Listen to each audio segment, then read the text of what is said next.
coming to you with another edition of This Day in African American Baseball History.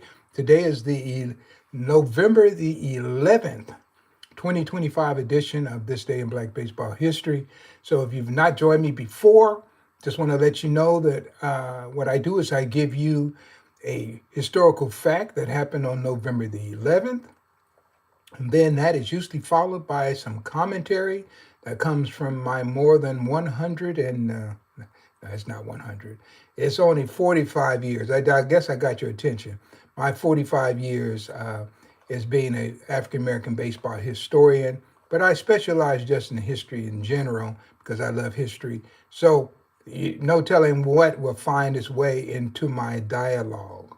Of course, I do cover a lot of times more than 100 years of history, and that spans 100 years of history. We'll just say that. So thank you for joining. And so with that introduction, I don't want to bore you because I know some of you guys might be on your lunch break or just in the middle of your day. And if you come and you stay for a minute, you stay for 5 minutes, you stay for the whole broadcast, I just appreciate that. Just want to let you know that. So let's jump right in here right now and let's start giving some data for some things that happened. Okay, so let's go to November the 11th, 1905, okay?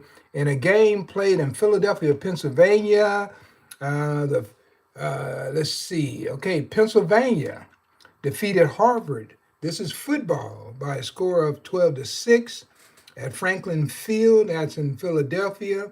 And Clarence, or we just give you his full name, William Clarence Matthews, is a member of the football squad. Let me talk about William Clarence Matthews.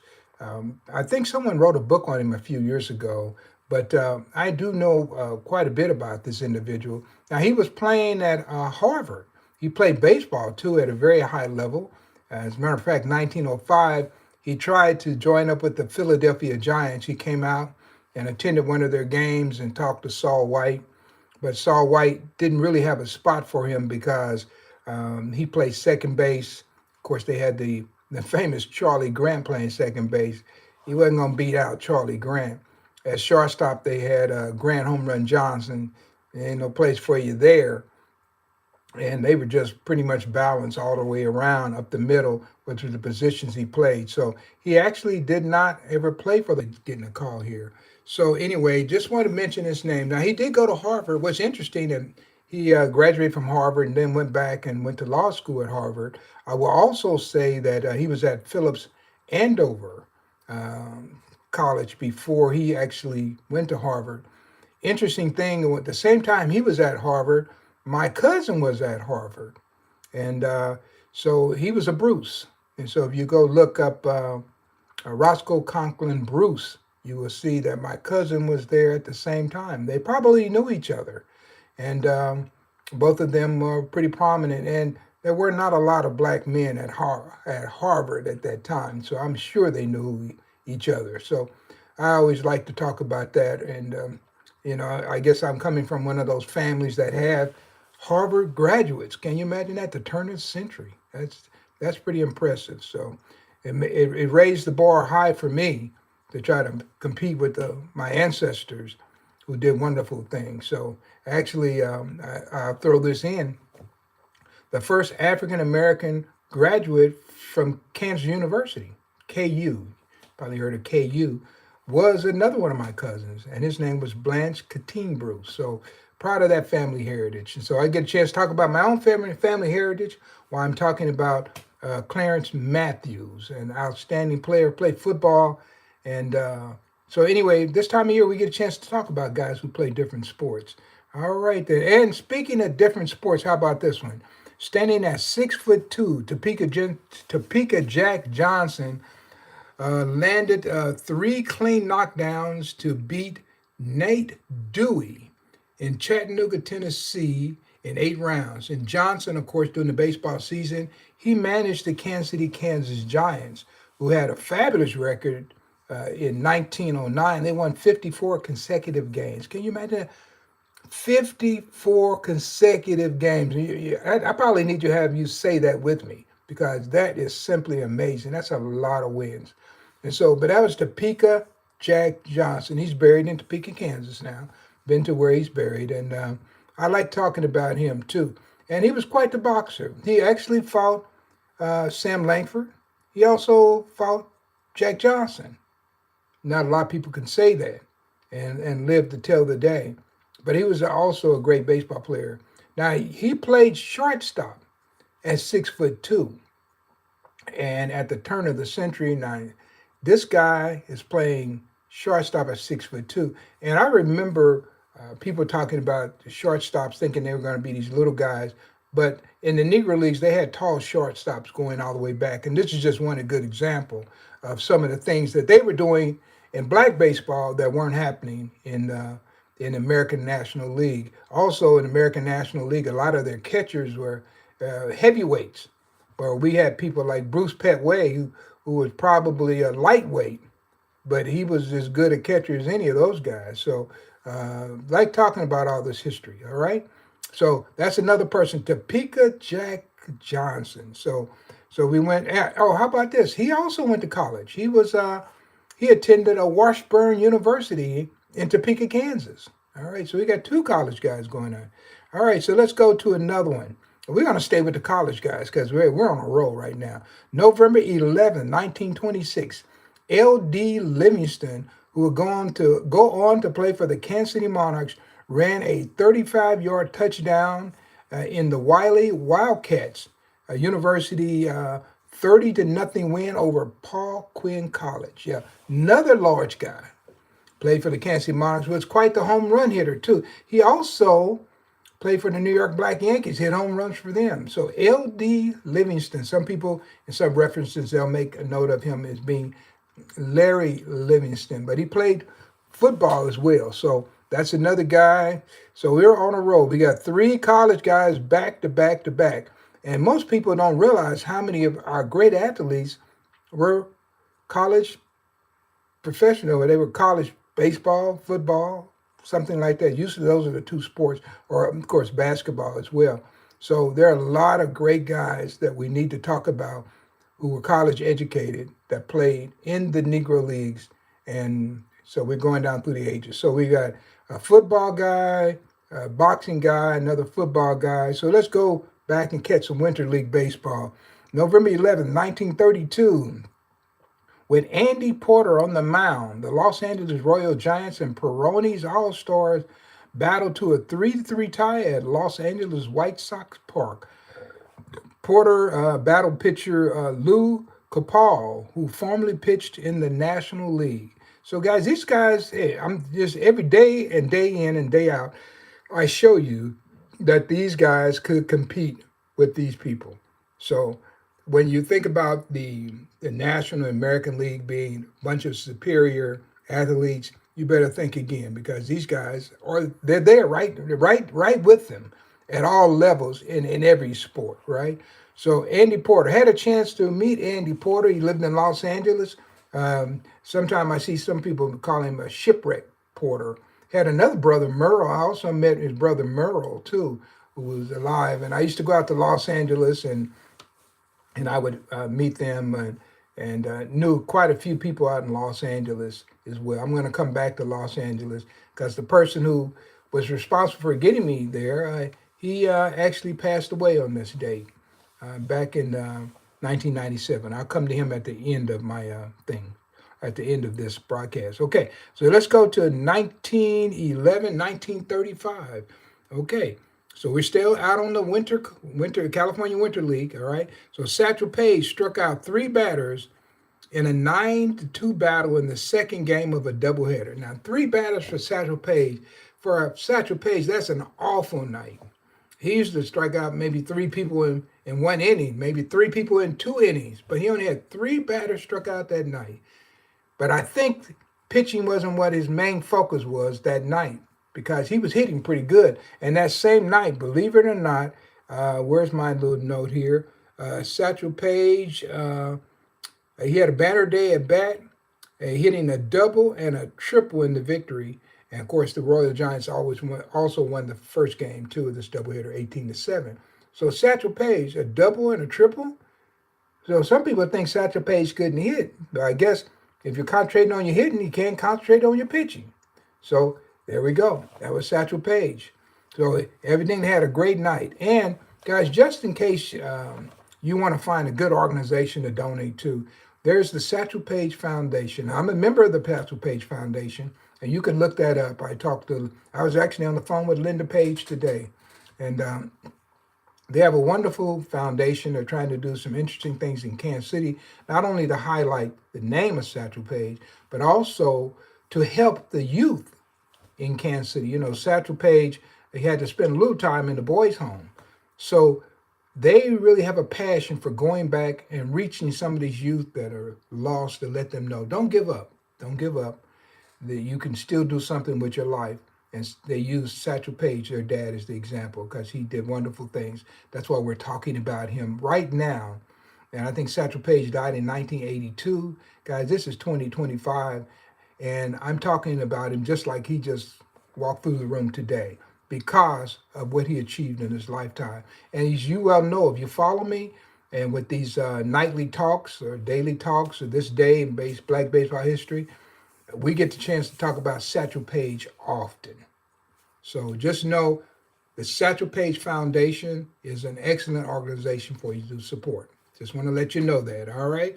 Okay, and let's go to, we're going to go back to football, back to a baseball player playing football. How about November the 11th, 1937, Wild Bill Wright broke a 10-inning tie game against the Mexican All-Stars with a single to right, scoring Papa Bell to help the Philadelphia Royal Giants to a 5-4 win at Los Angeles White Sox Park. Now that's interesting. Wild Bill Wright, up until about I want to say maybe 34, he had been playing football in the wintertime with the nice Nashville Elite Giants football team. So now he's concentrating by this time, which is going to be 1937. He's out on the coast playing baseball. But he was quite the running back, And so I like talking about Wild Bill Wright. We talk about him a lot, but in his football, now we get a chance talking about him in his baseball. Quite the player. He went down to Mexico, and I think the time I met him in Baltimore, I think it was in Baltimore, and he had come up from Mexico, and I had a chance to meet him. I remember he was in a wheelchair, a large guy, big guy, tall guy, and but I did get a chance to meet him, and he signed a few things for me, which I still have in my collection. So Wild Bill Wright. But as much as people talked to him about his baseball career, I don't think many people talked about that football career and the fact that there were black professional football teams around the country at that time. Chicago had a team, Chattanooga had a team, of course Nashville had a team, and they played each other. And so I've talked about this quite a bit here because many of these guys on the team, people like Jumpin' Joe Wiggins and those kind of guys who also played for the Nashville team for a while, they also played baseball. All right, so we'll go on to that. Now we just got one more, and this is November the 11th, 1940.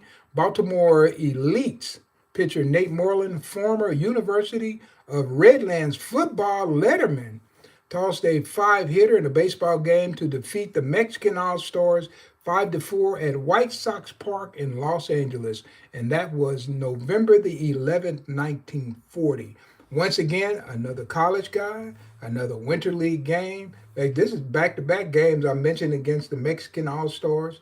Maybe I need to highlight some of their players too, because they're not talked about that much. But we need to talk about everybody. People, the only way you make this game great, guys, is to talk about all the wonderful things that happened and all the interaction that occurred, whether it's National American League, Negro League, a Mexican League, a Puerto Rican, Cuban League. I like talking about it all. So that is Nate Moreland. And Nate Moreland was a guy that they had considered when they were going to break the color line. Nate Moreland was one of them. But notice, he also played football. Okay. So this is good stuff, all right? And let's go. We're going to go one more. And this is a going. This is a going. And so we're going to go to November 11th, 1997. Sammy Haynes, a member of the 1945 Kansas City Monarchs and Atlanta Black Crackers, and a great friend of at Negro League man, who was me, died of cancer in Los Angeles, California. And I haven't forgotten all the things that Sammy did for me. And embracing me is a historian, especially in the early the 1990s. Sammy Haynes was a good friend, and I was able to do a number of events with him.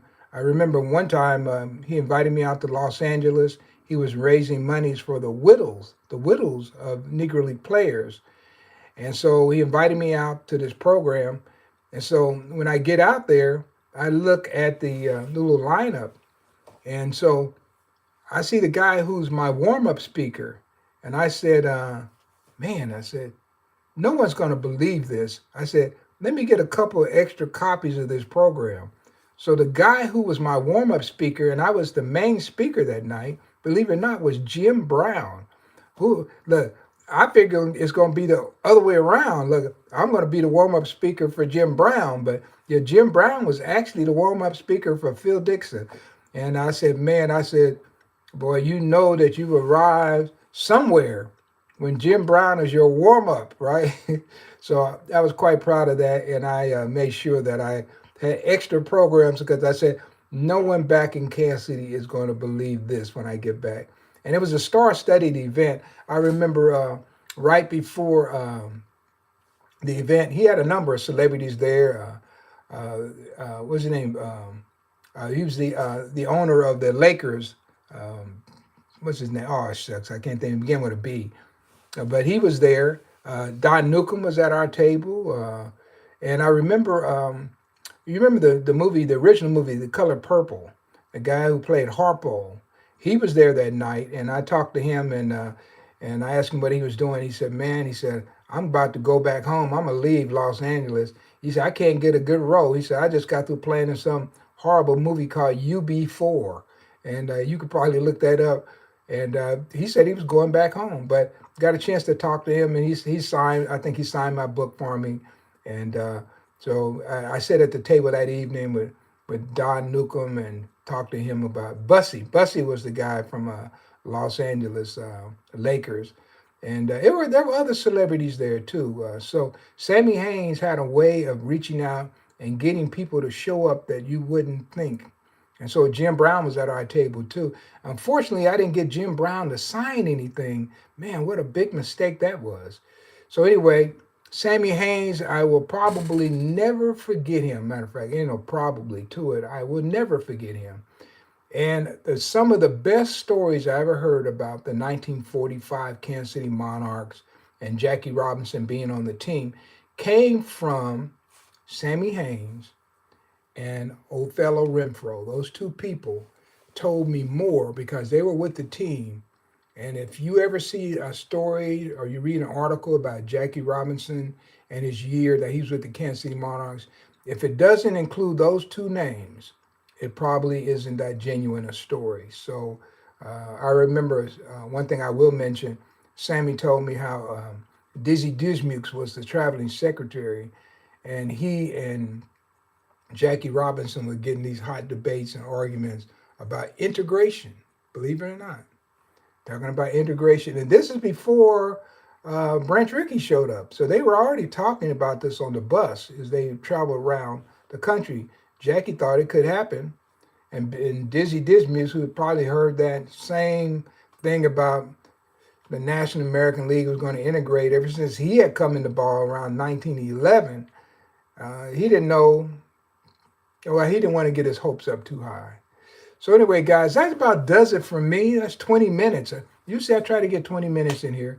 Guys, if you came and you stayed for the entire broadcast, I thank you so much. If you just came for a few minutes and you saw something that you liked and you stayed for a while, I appreciate that too. Every minute of watch time counts. Okay? So I just want to thank you from the bottom of my heart. And I hope you've enjoyed some of the history I've brought to you today. And also, just want to let you know I'll be back tomorrow. And if you like what I'm doing, go ahead and subscribe. And if you can share this broadcast with somebody, that would be great too. So I'm going to go ahead. I'm going to say hello to a few people that are here. And it's someone, let's see, I'm not sure how you pronounce it. Avilya Lofton. Lofton. Say hello there. And there's someone named Axel, Axel, always comes in. I think that's the person who says if you put 67 on your broadcast, that a whole lot of people will wonder what it is and they'll start following you. I might take you up on that one to see what happens. Now, if it doesn't work, I'm going to come back and tell you it didn't work. And then me and you're going to have a discussion. And then somebody named Prom. Looks like this one from another nation. Last name Bhattrai says hello. And of course, Will Clark. Hey, Will, appreciate you joining. I'm glad you caught me live here. You said, "Wow, Bill Wright deserves Hall of Fame status. He's a pretty good one." Nate Moreland, somebody we don't know enough on. Yeah, Nate Moreland was a good ball player out on the West Coast. Chet Brewer told me a lot about him. Of course, Sammy Haynes, yeah, a great second baseman. Oh no, you're talking about Sammy T. Hughes. Now, Sammy Haynes was the catcher. Sammy T. Hughes, he was out on the West Coast. Actually, when Haynes was trying to raise money, one of the widows was Sammy T. Hughes' widow. Yeah, I had spoke to her too. So she was one of the people he was raising money for. So that's Sammy T. Hughes, that's right. And he was a great second baseman. And there is no problem. Don't worry about that. Look, I make lots of mistakes. I'm cleaning up my mistakes as I'm thinking all the time. So that's no problem there. But you got that first part, Sammy T. And we I wouldn't mention his name today if you hadn't mentioned that. So, but yeah, when it comes to Cooperstown, there are, as far as I know, no African American Negro League second baseman in the Hall of Fame. So Sammy T. Hughes is another one that we should consider when we make this argument. Of course, George Scales is another one. Newt Allen is another one. So there's a number. Bingo DeMoss is another one. So there's some great ones that we ought to be considering. But up to this date, no one has gotten in. And of course, my favorite infielder of all time is Bill Monroe. Bill Monroe is one of my favorites. I love talking about Bill Monroe because the guy could just do everything that a ball player needed to do. And so I featured him in several things. And I have a reprint I'm getting ready to do of my 1905 Philadelphia Giants book, and he was with them all year in 1905. So I'm going to talk about him a great deal in the reissue of that book. Okay, so it's going to go from like 200 pages to 400 pages. So it's going to be a lot of good substance there. So, all right then. So I appreciate you, William Clark, Bill Clark. Man, you've been great. And I've got a couple of guys who follow me that I appreciate your support. There's nothing else I can say. I just appreciate it. So, all right then. Well, that does it for me. I'm actually on my lunch break, and I've been coming pretty steady around 1 o'clock, 1:30 here for the past couple of weeks. And I might try to stay with that, guys. So I get to film in this office of mine because the light is good. And at nighttime, my office is a little dark, but in the daytime, I can get sunlight. You can kind of see the sun's coming in from the side. And I have a backlight here, so yeah. So. Okay, so one of these days, guys, I'm going to come on and I'm going to do a marathon session where you ask the questions and I do the talking, all right?